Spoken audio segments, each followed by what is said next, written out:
tia? Cadê o neném gostoso? Cadê o Hector? Cadê o neném gostoso, titia Beth? Cadê? Cadê o bebê gostoso?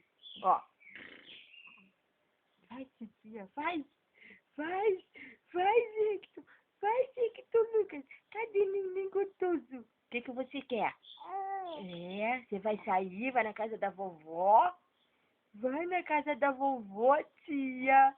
Eu vou passear na rua, tia.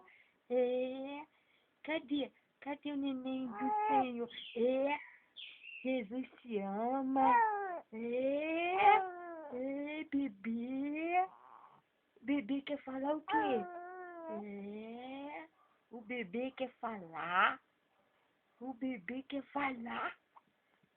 Tia, eu quero falar, tia. Cadê? Que força, tia. Eu quero levantar dessa cama, tia. Eu quero andar.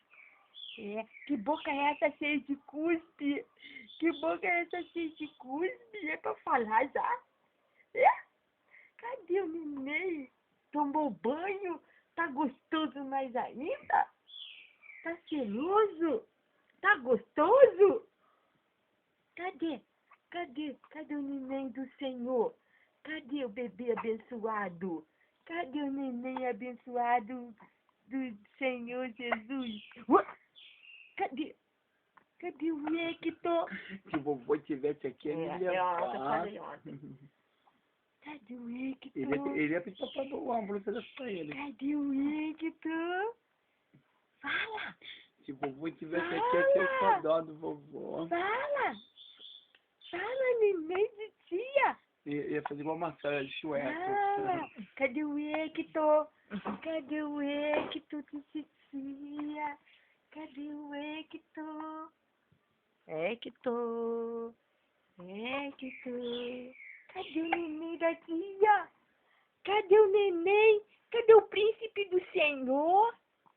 Cadê o príncipe do Senhor, Jesus? Cadê?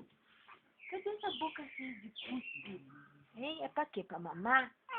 Você quer mamar, quer falar? Fala. Fala, titia Beth, mamãe, papai, Jesus. Cadê?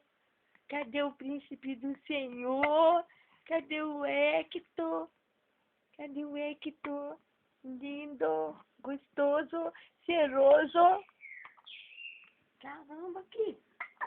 Cheio de cuspe. Será que isso aí é dentinho?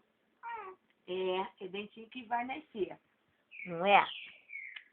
4 meses tá nascendo dente. 4, 6, assim. Vai ser igual a do Pedro, 9 meses. Meu sobrinho tá sendo agora, 10 meses.